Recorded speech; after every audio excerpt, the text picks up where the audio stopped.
Hello, everybody. Welcome to yet another edition of the Middle Georgia Spotlight. I'm your host, Jack Ellis. Thank you so much for joining us. We're pleased to have you with us here this week on the Middle Georgia Spotlight, and we ask that you join us each and every week here on the Middle Georgia Spotlight. In the spotlight this week is Mr. Michael Harvey, who is an author and a civil rights lawyer, and he is putting together a program that we are going to call the Fantasy Five. We're recognizing five individuals, that the first five to serve on the Macon City Council, elected in 1975. Welcome to our program again. Thank you, Jack. Yeah. Good to be here. Well, why is it important? We know what you did. We know the what. The what is that you're going to have this celebration. So tell us where and when. Where is, when is tell us the what first. You get into the what. Maybe right. I butchered what the word. Why are we doing this? It's history. And there is currently an effort ongoing to erase Black people out of history. And so it's important for us to maintain our history. And in order to do that, we have to tell our own story. So I spent about 3 years researching the city of Macon from 1823 to 1979, and in that process, I was trying to put the context in which these five individuals who were elected in modern times as the first Blacks to the Macon City Council. I wanted to put them into context to frame what it took to get there. And of course, I named the book I wrote about them as the Fantasy Five. And to me, it was fantastical. It was a fantasy to believe when I was a kid growing up in Unionville in the 1960s that it was possible 10 years later to have five Black people sitting on the Macon City Council. And of course, that came about because of the Voting Rights Act of 1965, which outlawed, quote unquote, what do you call it, not gerrymandering at the time, at-large voting, if you will. You have to get clearance. And of course, we're going to have the president of the state chapter of the NAACP on the bottom part of the program.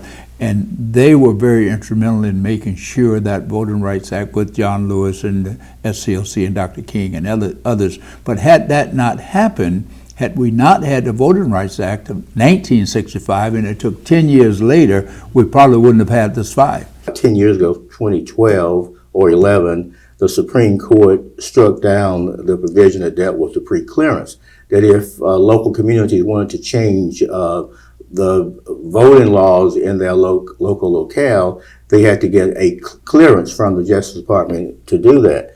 So that was stripped away back in 2012, but now this year, there's an effort to strip away Section 2 of the Voting Rights Act, and that Section 2 basically stands for the principle that it is okay to draw district lines where cultural groups have an opportunity to elect people to serve on local bodies, people who look like them. And so now there's this effort afoot to strike that down. So that's why remembering what these five people did 50 years ago is very important. And before we get too far in the program, let me say, let's name them. Yeah, I was going to say, who are the five? That's Willie C. Hill, Julius Vinson, Dolores Brooks, Vernon Colbert, and Reverend Eddie D. Smith. They were the five people. Nine Black people, that is, ran for city council posts in 1975, and those five came out victorious. Now, of the five that won, was that now you witnessed that election, I didn't. Well, how many people were in the mix? Did they have opposition? And what were the main issues of that campaign, you recall? Willie Hill had two white opponents. Julius Vinson, I believe, had two opponents. One was Dr. Manson, who taught at Valley Hudson, also at Fort Valley State. I really thought she was going to win that race, but Julius Vinson won it. Vernon Colbert had opposition, white opposition, and he won. And Dolores Brooks did not have opposition in the Democratic primary. And that year, the Republican Party did not field a candidate in her race, but a group of conservative Republicans formed what they called the BIG, the Big Independent Government Party. And that was a candidate from the BIG party that opposed Dolores Brooks in the general election. So the first four won their seats during the primary because they did not have any opposition from the Big Independent Government or the Republican Party. But Dolores Brooks did have opposition from a candidate who represented the Big Independent Government, and she won that. Now, when the district lines was drawn in the legislature, it was thought we would get 2 seats, possibly 3. And the seat that Dolores Brooks won was a 60-40 majority white district. But Dolores got out there, went door to door, and used her relationships that she had built up over time working in political campaigns for all kinds of candidates, including Jimmy Carter, and for governor. And she got out there and she won. She won that race. So here we are 50 years later, and we're celebrating these 5 individuals. How are you going to, how are we going to celebrate them and commemorate them in December the 12th, is it? December the 12th. It's December 12th because that is the day in 1975 that they were sworn into office, December 12th, 1975. So 50 years from the date, we're going to have read by Mayor Miller a proclamation honoring the legacy of the work that they did 50 years ago. That would take place at 10 o'clock in Commissioner's Chambers. The public is invited to come out and to attend that. And then at noon, we're going to assemble at the Richard Cowles Center in the Tubman Museum at a luncheon where we will have speakers who will talk about that time period and talk about them. And then we'll also honor some key figures who made it possible to have 5 Black people elected to the Macon City Council in 1975. And 2 of those principal people would be now Senator David Lucas. At the time, he was State Representative David Lucas, and Judge William Billy Randall. At that time, he was State Representative Billy Randall. But they won a race in 1974, took the oath of office in January 1975, and the first thing they did immediately after taking the oath is they dropped a bill in the hopper that would create district voting lines in city elections in the city of Macon. Because heretofore there had been at-large voting, which was, of course, the whole purpose of at-large voting was to dilute the African-American vote, if you will. That is true. And interestingly, one of our, the first state representative to represent Bibb County in history was William McNeil Turner. And so after the war ended and the state of Georgia had to hold another constitutional convention to see if they would be allowed back into the Union, William McNeil Turner was Henry McNeil Turner was one of the key advocates at that convention. And one of the things he advocated for was a provision in the Georgia Constitution which made it as a matter of right for Black people to be able to seek public office. Now, he introduced probably 10 or 15 resolutions. All of them passed except that one. And so basically, the delegates did not believe that Black people had a right to run for public office. But they did. This is not about Henry McNeil Turner, even though he was a giant of a man, but he and several others did ascend to the State House as state representative during Reconstruction. They were summarily kicked out later. Yeah, it didn't say that you could not run. Yeah. But what he wanted to have it say, as a matter of right, that's one of your rights. Just like the First Amendment is, you have the right to free expression. They wanted the Constitution of Georgia to say that as a matter of right, black people have a right to run for public office and to be elected officials. But the delegation, majority Confederates who were vying to get back into the Union, voted that resolution down. And so now you can see, after Henry McNeil Turner and the other, I believe, 39 state lawmakers at that time who were kicked out of the General Assembly at the point of guns, you can see now why it was very hard to get black people elected throughout the state of Georgia on city councils, on county commissions, on school boards, and as mayor of municipalities and as commissioners in the counties until 1975. And so that's why we are going to honor Judge Randall and Senator Lucas for having the courage to put that bill in the hopper and to stay with it. It was a contentious fight. The mayor at the time was Ronnie Thompson, and he was still toying with how could he run for another term.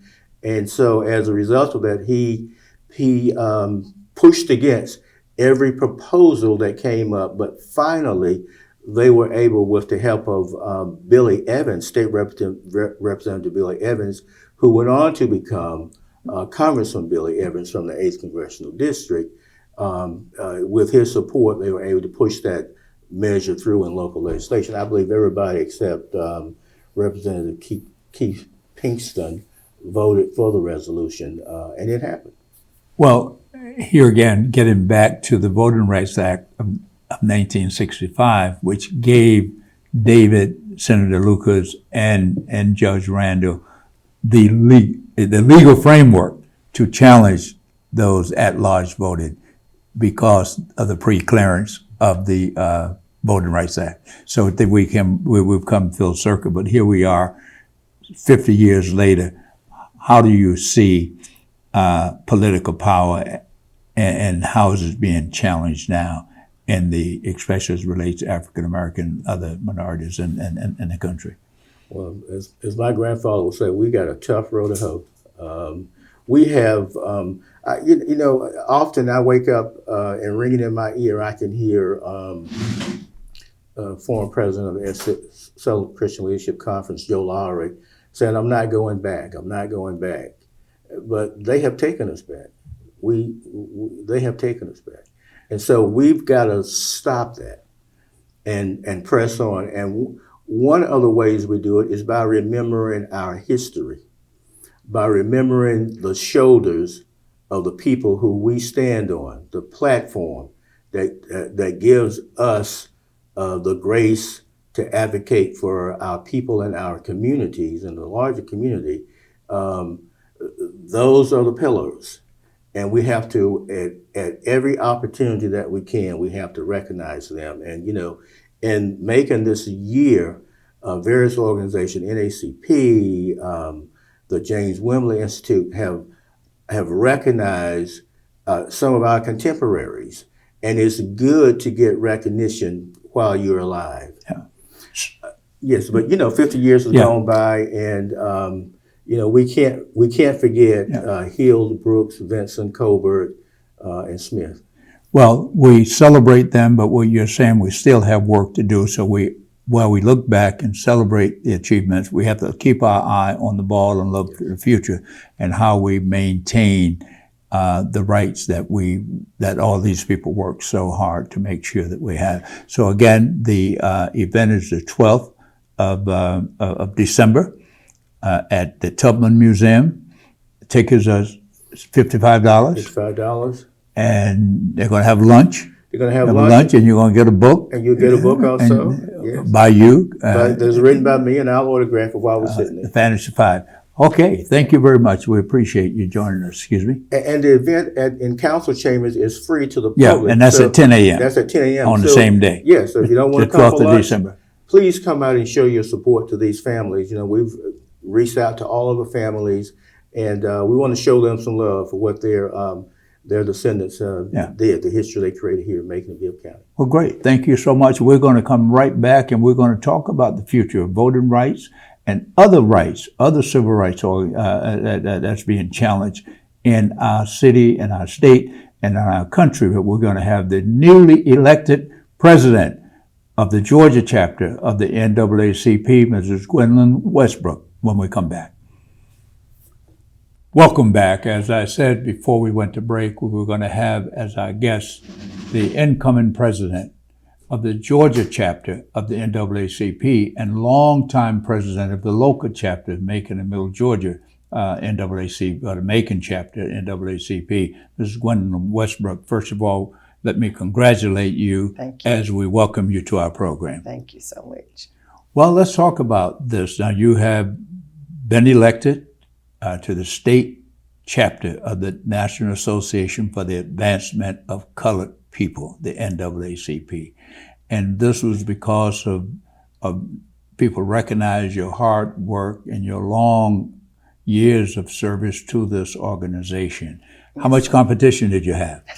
I did have opposition, one person that ran against me. So, given my platform in the history of the organization where I've been involved in the community and the relationships I built throughout my presidency here in Macon Bibb, I was glad that I was able to capture their votes, and they trusted in me and that I would serve the Georgia State Conference. Yeah.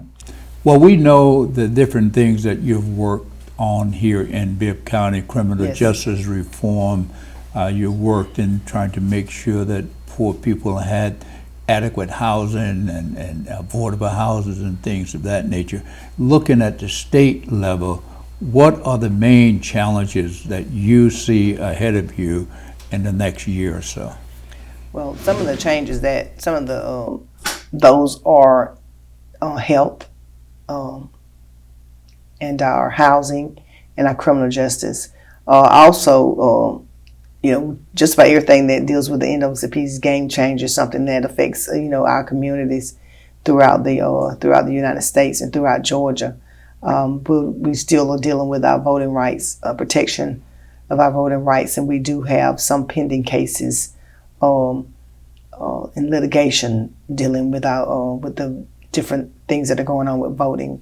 So those are some of the things that we are going to be looking at, and some things are going to have to be done through probably legislature to get things changed. But we're willing to do that because there needs to be some change, especially with our mental health. That's another thing that we're going to be focusing on: mental health, criminal justice, health, and housing. Education is also a big part of the NAACP, also because we know what they're proposing as far as the cuts with our education. We want to make sure that our veterans' rights are protected, that they have access to the things that they need to be able to have a fulfilling life, because we know they've served our country. And so those are some of the things that we're going to be working on. I want to first make sure that our branches are strengthened throughout the state of Georgia. That's going to be my first thing that I do going in, is to make sure that our branches have equal access, and I'm actually calling it one Georgia, to make sure to strengthen our branches first. We need to have branches across the state of Georgia equipped and ready to be able to handle the things that are going on in our community. So doing that, then we'll be able to get them up and running and making sure that they're able to handle the different things that we're going to be targeting. The landscape is shifting a lot. We are having to fight battles, your organization, that we thought we had fought and won years ago. Now we're going to take away affirmative action, want to take away DEI, diversity program, which we've always known was the strength of this country. How has that changed the equation, if you will, as to your strategies and how you work to fight back against these type of initiatives? Well, A lot of things that are being put into play, such as some things with the DEI. I think that it's a strategy for us to take our focus off actually what is really going on. Some of the things that are being done, it cannot be done, but I think if you can tie us up in court and continues keeping us tied up in court to fight these type of the things that are being proposed by this administration. We're looking at the cases going to court, and the judges are striking some of these things down that this administration has proposed. But we have to make sure that we are focused on what really matters. When it comes to DEI, we know that a lot of things that have been proposed is normally dealing with federal laws that are being proposed. With diversity, some of these things, for example, employment. When we're dealing with the EOC, that's a constitutional bill. So that's something that this administration can't do anything with. But because they continues to keep striking things down and saying that you can't, they're affecting DEI. It takes the focus off. So what we got to do as the NAACP, we got to keep the focus on what actually the law is, what he can do and what they can't do. But to keep us, it's just really to keep people tied up in court when they know that he knows that he can't do the things that he's doing. So the NAACP, we are making sure that we have attorneys that are involved to make sure that the people's rights are protected, make sure these things are protected when it comes to DEI and diversity and things like that. Well, being the oldest civil rights organization, I dare say the largest civil rights organization in the nation, the NAACP, your main focus has been on voters' rights and other equal protections under the law, criminal justice reform. In the state of Georgia itself, you said a lot of things happen at the national level, but in the state of Georgia, when you look at the state not expanding Medicare, Medicaid, SNAP benefits are being challenged for poor people. How does the NAACP fight back against things like that? So again, what we have to do again. We have to strategize and continue to have people to make sure that they vote. Some of these challenges that we're looking at, like SNAP benefits, are on a federal level. But the state administers them. Right, the state administers. So if the federal government say we're not going to fund it, is there a role for the state, for you to, your organization and others to say to the state, well, look, we're not going to let these people go hungry, even though the federal government is not giving you the money, but we have to find money locally to do it? Right, and so that's something that we've already done. The current sitting president and myself have issued a statement to to Governor Kemp to step in to assist these families with the SNAP benefits, and he's continuously said that he's not going to do that because they are federally funded, but we have issued a statement in reference to that. And we haven't actually strategized a plan yet. He and I, we just did this yesterday, and so what we have proposed is we've met, sent the email out to all the branches across the state of Georgia, and what we're doing is we're organizing. If we can't get our local government to step in and say that we're not going to allow this to happen, that we're going to, because I don't think that he is. We have to take an initiative ourselves to make sure that our families are not, that they have the food that they need and they're not put in that position. So what we've proposed is internal with the branches across the state of Georgia to collaborate with different fraternities, sororities, with the churches, so we will be able to come up with a plan where we would be able to have something put in place for these families, like baskets or boxes, or what we're going to be doing for families. But in order for it to be effective, we were partnering with different other organizations, churches, so we'll be able to have, so people will be able to have food. That's what we're working on now. Yeah. Well, we know that you're a civil rights organization, but there were people talk about civil rights, S-I-L-V-E-R, civil rights, as well as the bedrock is voting rights. So how are you going to push back? I know you're a nonprofit, nonpartisan organization. Right. You can't advocate for a Republican or a Democrat. You advocate for what's right. In the Voting Rights Act and all that entails. How are you going to push back on the legislature? What if the state of Georgia, for instance, decide to do what Texas, that we're going to have redistricted in the middle of the decennia? Normally the census every 10 years. In the middle of it, now we say we're going to have a reapportionment to try to shift the boundaries and things of that nature. What would be your position, the NAACP's position? Well, NAACP has always been a big advocate for voter protection. And so what we've, I just had a briefing with the attorneys that, and talked about all the pending cases that we have. And actually we've talked about all of the things that you just talked about as far as a strategy to, in case this comes. Because like I said, I think it's Louisiana that's that is going through something like that now. And what we, some things I can't talk about as far as the pending cases, but what we want to do is we have to, and I'm just thinking about back on Mr. Harvey's conversation. I think that, like you say, that we are nonpartisan, but we focus on the issues that's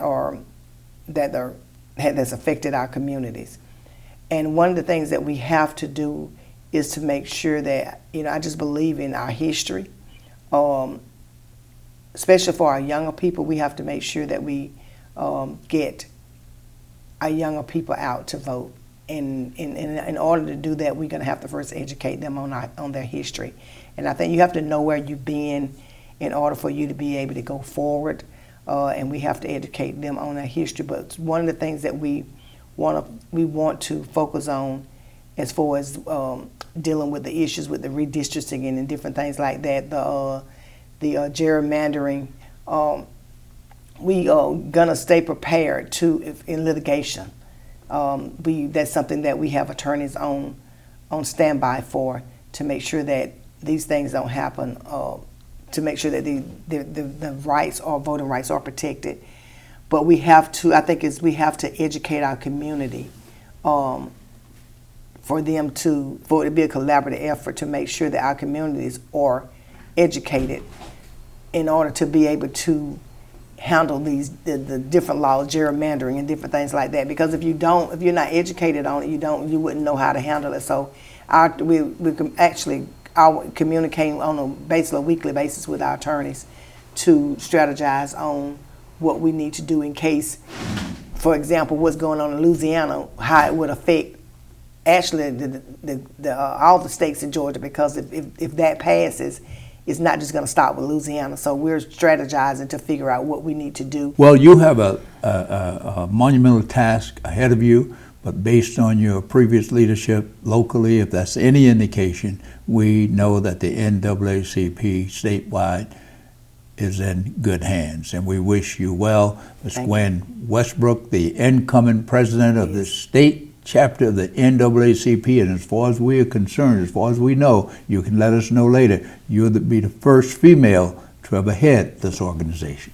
We're looking at that. That's what they're researching to make sure. Well, but one thing I want to say before we end, want to make sure that we encourages the branches across the state of Georgia. We have to stay involved with our Board of Elections. We got to attend Okay. these Board of Election meetings to keep abreast of what's going on, so we'll know how to strategize. Yeah, and the backbone of any organization happens to be its members, so you have to encourage people to join Yes. the NAACP, Yes. and not just call the NAACP when they get in trouble, Right, but to call join you and and give see back. how to Yes. give back. Yes. But congratulations again you. on Thank you your so much. election, and we wish you well, and anything that we can do here at the Middle of Georgia Spotlight, whenever you want to come, share around this table, please feel free. Thank you for the to let me know. invitation. Thank you. Thank you very much.